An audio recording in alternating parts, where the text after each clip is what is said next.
আনক অহংকাৰী নহবলৈ উপদেশ দিয়া মুখ্যমন্ত্ৰী হিমন্ত বিশ্ব শৰ্মাৰ বিধানসভাৰ মজিয়াত পুনৰ এবাৰ অহংকাৰ মনোভাৱ দেখিবলৈ পোৱা গ'ল। আৰু তেওঁ যেন সেই কথা বতৰাৰ পৰা হিটলাৰী এক চৰিত্ৰ পৰিস্ফুট যেন হৈ পৰিল। কিয়নো যেতিয়া বিৰোধী শিবিৰে বিভিন্ন ধৰণৰ প্ৰশ্ন উত্থাপন কৰিছিল তেওঁৰ ভাষণৰ সময়ত, তেতিয়া মুখ্যমন্ত্ৰী হিমন্ত বিশ্ব শৰ্মাই অতি ডাংকুপ মাৰি পেলাই কৈছিল, 102জন বিধায়ক আছেই, আপোনালোক কেলৈ থাকিব লাগে, যাওক যাওক ওলাই যাওক আপোনালোক। সেই তেনেকুৱা ধৰণৰ এক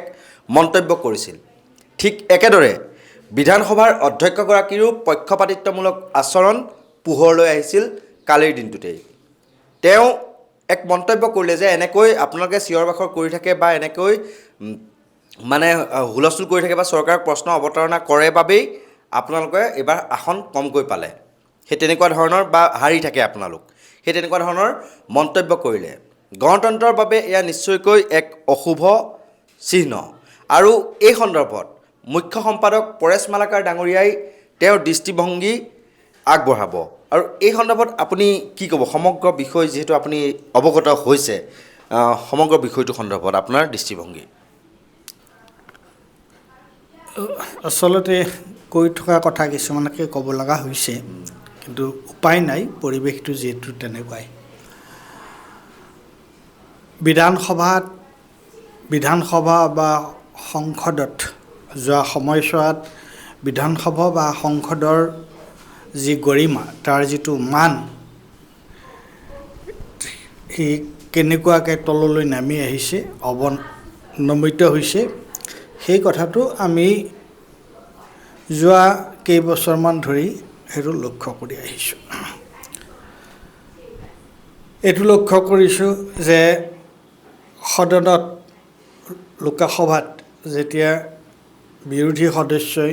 কথা কৈ থাকে, তেতিয়া তেওঁৰ মাইক বন্ধ কৰি দিয়াও আমি দেখিছোঁ। আৰু এতিয়া কালি যিটো কথা তুমি ক'লা যে এইটোৱে কি বুজায়, হয়, বিৰোধী পক্ষ সদনত তেওঁলোকে প্ৰাসংগিক প্ৰশ্নৰ অৱতৰণ কৰিব লাগে, তেওঁলোকে অযথা হুলস্থুল কৰিব নালাগে, কিয়নো সদনৰ সময়, বিধানসভাৰ সময় অতি মূল্যৱান। কিন্তু প্ৰশ্নটো হ'ল যে আজি এওঁলোক যেনেকৈ তেওঁ কৈছে, মুখ্যমন্ত্ৰীয়ে কৈছে যে 102জন সদস্য তেওঁলোকৰ নিৰ্বাচিত হৈ আহিছে। বাকী সকলো নিৰ্বাচিত হৈ আহিছে না? বাকী যিসকল আহিছে, কংগ্ৰেছৰ বা ৰাইজৰ দলৰ, UDFৰ যিয়ে আহিছে, তেওঁলোকতো নিৰ্বাচিত প্ৰতিনিধি। গতিকে এওঁলোক সংখ্যাত বেছি হ'ল কাৰণে তেওঁলোকৰ কথা নুশুনিব নেকি? গণতন্ত্ৰত সদায় গণতন্ত্ৰৰ এটা গুৰুত্বপূৰ্ণ কথা হৈছে কি, হয়, সংখ্যাৰ দ্বাৰা নিৰ্ধাৰণ কৰা হয়, কিন্তু তাত সংখ্যাগৰিষ্ঠৰ যিটো মতামত, তাৰ লগতে সংখ্যালঘুৰ যিটো মতামত, সেইটোক গুৰুত্ব দিয়াটোহে হৈছে গণতন্ত্ৰৰ মূল কথা। আৰু সেইকাৰণে সেই সময়ত সংখ্যাৰ কথাটো নাহে, সেই সময়ত আহে কোনটো বিষয় কিমান গুৰুত্বপূৰ্ণ। তাত সদনত ইয়াতো আছে, বিধানসভাতো আছে, লোকসভাতো এইটো আছে, ৰাজ্যসভাতো আছে, এইটো যে প্ৰাইভেট মেম্বাৰ্ছ বিল বোলা বস্তু এটা আছে। কিয় আছে এইটো? এজন ব্যক্তিয়েও এটা বিল আনিব পাৰে, তাৰ প্ৰভিজন কিয় আছে, তাৰ এই ব্যৱস্থাটো কিয় আছে? এই ব্যৱস্থাটো এইটো কাৰণেই আছে যে সকলো সময়ত সংখ্যাৰ দ্বাৰা কথাটো নিৰ্ধাৰণ কৰা নহয়। কিন্তু আমি দেখিছোঁ, এইটো আজি আমি যোৱা 10-12 বছৰে আমি এইটো কথা দেখা পাই আহিছোঁ যে ভাৰতীয় জনতা পাৰ্টীয়ে তেওঁলোকে সংখ্যাৰ বলতে সকলো কাম কৰিব বিচাৰে। কি এইটো বিধানসভা হওক, কি এইটো লোকসভা হওক। আৰু গণতন্ত্ৰৰ কাৰণে আটাইতকৈ দুৰ্ভাগ্যজনক কথা হ'ল এইটো। আৰু এতিয়া হয়, তেওঁলোকে নিৰ্বাচন জিকিছে, নিৰ্বাচন জিকা তেওঁলোকে নিৰ্বাচন জিকা নাই বুলি কোনেও কোৱা নাই কিন্তু আমি যদি এতিয়া সমগ্ৰ ভাৰতবৰ্ষ বা অসমৰ যিটো পৰিস্থিতি তাত যদি চাওঁ তাৰ যিটো পাব্লিক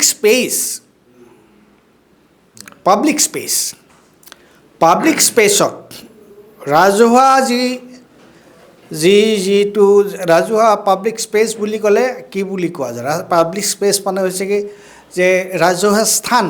স্থান মানে এইটো কিন্তু কেৱল এটা নিৰ্দিষ্ট এই ফিজিকেল স্থানৰ কথা কোৱা হোৱা নাই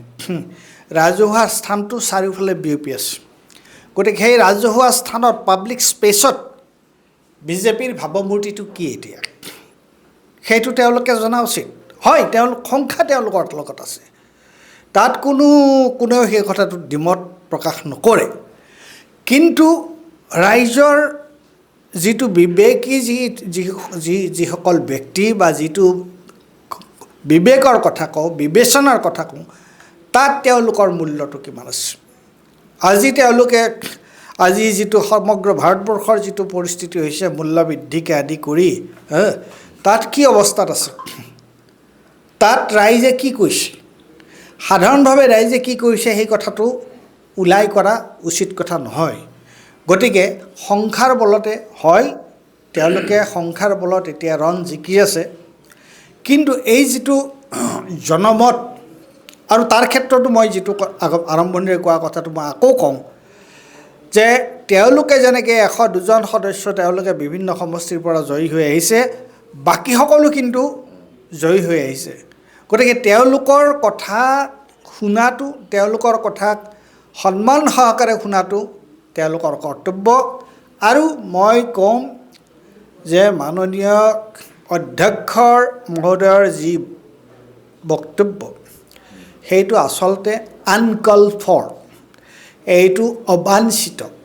এই মতামত এনেকুৱা ধৰণৰ মতামত অবাঞ্ছিত অধ্যক্ষৰ কাম হৈছে সদন চলোৱা দুই পক্ষৰ প্ৰতি ন্যায় কৰা জাষ্টিচ কৰা আৰু অলপ বেছিকৈহে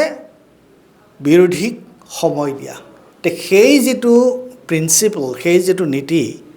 এই অধ্যক্ষগৰাকীয়ে সেইটোৰ অমান্য কৰিছে আৰু এটা কথা যে এই ক্ষেত্ৰত এতিয়া মূল্যবৃদ্ধিয়ে যিহেতু আপুনি প্ৰসংগটো উত্থাপন কৰিছে কিন্তু বিধানসভাত আজি পৰ্যন্ত এই মূল্যবৃদ্ধিৰ প্ৰসংগত কোনো ধৰণৰ আলোচনা হোৱা দেখা নাপালোঁ আমি শাসক পক্ষই নিবিচাৰে এই সন্দৰ্ভত আলোচনা হোৱাটো এই সন্দৰ্ভত কি ক'ব ৰাইজৰ সমস্যা যিহেতু নাই সেইদিনা মই দেখিছিলোঁ ক'ৰবাত পীয়ুষ হাজৰিকাই মূল্যবৃদ্ধিৰ প্ৰশ্নটোতে কিবা কিবি গৈছে প্ৰশ্নটো হৈছে যে তেওঁলোকে আজি এই যে বিশ্ব যুদ্ধৰ কাৰণে তেওঁলোকে তেলৰ এইটো সমস্যা হোৱা বুলি কৈছে কিন্তু তেলৰ মূল্যটো প্ৰতি বেৰেলত যিটো মূল্য সেই মূল্যটো 2014 চনত আমি এইটো নিউজ কৰিছোঁ কৰা নাই জানো 104.82 মাৰ্কিন ডলাৰ আছিল প্ৰতি বেৰেলত আৰু এতিয়াতো 99.14 তেতিয়াহ'লে তেলৰ যদি তুমি তেতিয়া মূল্যবৃদ্ধিক তেলৰ কাৰণে কৈছা কি কাৰণে এতিয়াতো আন্তঃৰাষ্ট্ৰীয় ভাৰতবৰ্ষইতো তেল তেওঁলোকে ভাৰতবৰ্ষই হেৰিহে কৰে আমদানিহে কৰে বেছিখিনি আমদানিহে কৰে এক নম্বৰ কথা আৰু দুই নম্বৰ কথা এই তেলবোৰ যি আমাৰ ঘৰুৱাভাৱে যি উৎপাদিত তেল সেই তেল আমি এই মুহূৰ্তত কিয় বিদেশলৈ ৰপ্তানি কৰিব লাগে যে ঘৰত যদি তেল নাই এইটো কি ধৰণৰ এইটো নীতি কি নীতি এইটো গতিকে এইবোৰ বিষয় যদি সদনত আলোচনা নহয় এইবোৰ বিষয় যদি বিধানসভাত আলোচনা নহয় ক'ত আলোচনা হ'ব তেওঁলোকে অভাৱী মানুহক কেইটকামান দি নিৰ্বাচনৰ সময়ত ভোটকেইটা কিনিলে কিন্তু মানুহৰ কি অৱস্থা হৈছে এতিয়া মানুহে কেনেকুৱা হাহাকাৰত থাকিব লগা হৈছে গেছৰ দাম কিমান হৈছে তেলৰ দাম আজি এসপ্তাহতে কিমান বাৰ বঢ়ালে আৰু বা কি হয় ভৱিষ্যত জানে কি অৱস্থা হ'ব নিট পেপাৰ ফাদিলৰ কথাটো উচ্চতম ন্যায়ালয়ে কালি কি কৈছে যে 2024 চনত যেতিয়া নিটৰ পেপাৰ ফাদিল হৈছিল তেতিয়া উচ্চতম ন্যায়ালয়ে কৈছিলে যে আপোনালোকে এই ব্যৱস্থাকেইটা লওক আৰু এতিয়া তেওঁলোক কিয় নীৰৱ আজি আকৌ 2026ত একেধৰণৰ কথা হৈছে যে এই ব্যৰ্থতাবোৰ যিবোৰ ব্যৰ্থতাই জনসাধাৰণক প্ৰত্যক্ষভাৱে আঘাত কৰে জনসাধাৰণৰ জীৱনৰ ওপৰত প্ৰভাৱ পেলায় তে এইবোৰ প্ৰশ্ন যদি বিধানসভাত উত্থাপন কৰা যদি নহয় বা কৰোঁতে যদি তেওঁলোকে বাধা দিয়ে তেতিয়াহ'লে এইখন আমি কি সমাজত আছোঁ নিশ্চয়কৈ এই ক্ষেত্ৰত বিধানসভাৰ অধ্যক্ষ এগৰাকীৰ যি আচৰণ সেয়া কেতিয়াও পক্ষপাতিত্বমূলক হ'ব নালাগে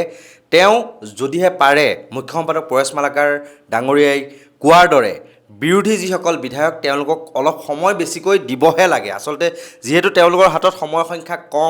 সংখ্যাও যিহেতু কম কিন্তু সংখ্যাই সৰ্বোচ্চ নহয় আজি যেনেকৈ 102গৰাকী বিধায়ক জয়ী হৈ আহিছে বা হিমন্ত বিশ্ব শৰ্মাই যাক লৈ পেলাই অহংকাৰ মনোভাৱ তেওঁ প্ৰকাশ কৰিছে ঠিক একেদৰে কিন্তু অন্য 24গৰাকী বিৰোধী দল সেয়া লাগিলে কংগ্ৰেছেই হওক সেয়া লাগিলে ৰাইজৰ দলেই হওক সেয়া লাগিলে AIDFই হওক বা সেয়া লাগিলে তৃণমূল কংগ্ৰেছেই হওক সেই দলসমূহৰ পৰা তেওঁলোক জয়ী হৈ আহিছে গতিকে এই ক্ষেত্ৰত 102গৰাকী যিমান সমান অধিকাৰ আছে ঠিক একে সমান অধিকাৰ কিন্তু আছে প্ৰত্যেকগৰাকী বিৰোধী বিধায়কৰো আৰু এই ক্ষেত্ৰত যিগৰাকী অধ্যক্ষ যাৰ পৰা আচলতে অসমবাসীয়ে আশা কৰে নিৰপেক্ষ এক ভূমিকা সেই ভূমিকা কিন্তু অধ্যক্ষগৰাকীয়ে ল'ব পাৰিব লাগিব ধন্যবাদ